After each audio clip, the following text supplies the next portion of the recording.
Theatre കത്തിക്കുമായിരിക്കോ? മലയാളത്തിലെ ആശയമുള്ളതുകൊണ്ട് expectations കുറെ ഉണ്ട്. അതുകൊണ്ട് ഫസ്റ്റ് വന്നു. എക്സൈറ്റ്മെന്റ് വാഴ 2 ഇന്ന് റിലീസാണോ? ഇന്ന് റിലീസാണ്. നല്ല അഭിപ്രായം. ഇവര് സോഷ്യൽ മീഡിയ ഇൻഫ്ലുവൻസർ എല്ലാരും ഉണ്ട്. അപ്പൊ നല്ലൊരു പടമാണെന്ന് പ്രതീക്ഷിക്കാൻ. ഫാൻസ് ആണോ? ആദ്യത്തെ പടം നൈസാണെന്ന്. അപ്പൊ ഇത് അതിലും നൈസാണെന്ന് വിചാരിച്ചു വന്നേ. എവിടെ നിന്ന് വരുന്ന ആഷറിന്റെ പടം കാണാൻ?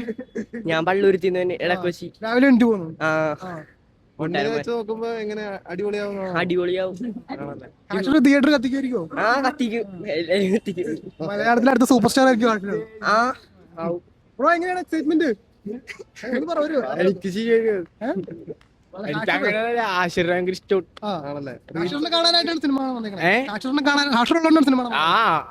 അയാളല്ലേ നമ്മളിത് അശ്വന്റെ റീൽസ് കണ്ടു ഫാനായിട്ട് സിനിമ സിനിമ കണ്ട് റീൽസും കണ്ട് പിന്നെ വാഴ വണ്ണും കൂടി കണ്ടേനപ്പാ. പിന്നെ ഇത് അലക്കനാന്ന് ചെയ്ത് പിന്നെ വാഴ വണ്ണിന്റെ ക്ലൈമാക്സിൽ ഉണ്ടായിരുന്നു. അപ്പൊ വെയിറ്റിംഗ് ആയിരുന്നു ഇത് വരാനായിട്ട്. പിന്നില്ലാണ്ട് എന്റെ കൂട്ടുകാരൊക്കെ എങ്ങനെയാണ് എക്സൈറ്റ്മെന്റ്? ആശയമുള്ളതുകൊണ്ട് എക്സ്പെക്ടേഷൻസ് കുറെ ഉണ്ട്. അതുകൊണ്ട് ഫസ്റ്റ് വന്നു. ഹാഷർ ഫാൻസ് ആണ്. ആശർ ഫാൻസ് എല്ലാ റീൽസും കാണാറുണ്ടോ? കാണാറുണ്ട്. ഓക്കെ.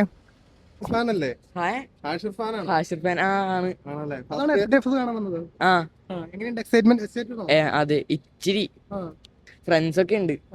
ഫ്രണ്ടാണ് ഇവൻ. തിയേറ്റർ കത്തിക്കുമായിരിക്കും. കണ്ടോക്കണം. വാഴ 1 വെച്ച് നോക്കുമ്പോ അടിപൊളിയായിട്ട് തോന്നും. ട്രെയിലറൊക്കെ കണ്ടപ്പോ എക്സൈറ്റഡ് ആണ്, ഹൈപ്പ് ഉണ്ട്.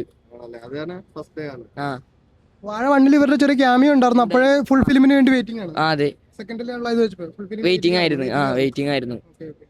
ഈ റീൽസ് ചെയ്യുന്ന സിനിമയായിട്ടൊക്കെ മാറുമ്പോ ഹാഷർ എങ്ങനെ ഉണ്ടാവും? അടിപൊളി ആവുമല്ലോ. ഹാഷർ ഫാൻ ആണോ? ജസ്റ്റ് വാഴ കണ്ട് ഇഷ്ടപ്പെട്ടു വന്നേക്കാണോ? എങ്ങനെ എക്സൈറ്റഡ് ആണോ? ട്രെയിലർ കണ്ടിട്ട് എങ്ങനെയുണ്ടാവും? ബ്രോ എങ്ങനെയുണ്ടായിരുന്നു എക്സൈറ്റ്മെന്റ് എന്ന് പറയാമോ? കൊള്ളാം. ഹാഷർ ഫാൻ ആണോ? അല്ല. വാഴ കാണാനായിട്ട് കണ്ടിട്ട് വന്നു. വാഴ 2 കാണാമെന്നോ? ഹാഷർ ഫാൻ ആണോ? അതെ. എങ്ങനെയാണ് എക്സ്പെക്ട് ചെയ്യണത്? വാഴ 1 പോലെ തന്നെ ഹിറ്റ് ആയിരിക്കുമോ? ഹിറ്റായിരിക്കും. എന്തൊക്കെയാണ് പടത്തിൽ എക്സ്പെക്ട് ചെയ്യണത്? മറ്റേ അവരുടെ ഒരു റീൽസിലെ പോലെ കോമഡി തന്നെയാണോ? കഴിഞ്ഞ സിനിമ പോലെയൊക്കെ തന്നെ ആയിരിക്കും. അതേപോലെ അടിപൊളിയായിരിക്കും. ഹാഷറിന്റെ കുറച്ച് സാധനങ്ങളുണ്ടല്ലോ. ആഷിർ പോലെ അടിപൊളിയൊക്കെ ആയിരിക്കും. ആഷിർ നൈസ് അല്ലേ? അടുത്ത സൂപ്പർ സ്റ്റാർ ആവുമായിരിക്കും പടത്തോട്. ആഷിർ അടിപൊളിയല്ലേ? അപ്പൊ ആവും. പിള്ളേരും തോക്കും. ദൃശ്യം പോലത്തെ ഒരു വലിയൊരു ചിത്രം മാറിയിട്ടുണ്ട്. അത് മാറിയിട്ടാണ് വാഴയൊക്കെ വന്നേക്കുന്നത്. അപ്പൊ അത് കുറച്ചും കൂടി അഡ്വാൻറ്റേജ് ആണെന്ന് തോന്നുന്നുണ്ടോ? കളക്ഷനൊക്കെ കിട്ടും. കഴിഞ്ഞ പടം പോലെയൊക്കെ തന്നെ അടിപൊളിയായിരിക്കും. സെയിം സ്റ്റോറി ലൈനോ തോന്നിയായിരുന്നു ട്രെയിലർ കണ്ടപ്പോ? ലാസ്റ്റ് ഫാമിലി ഇമോഷൻ അത് കണ്ടപ്പോ തോന്നിയായിരുന്നു. പ്രതീക്ഷിക്കുന്നു. ഉണ്ട്.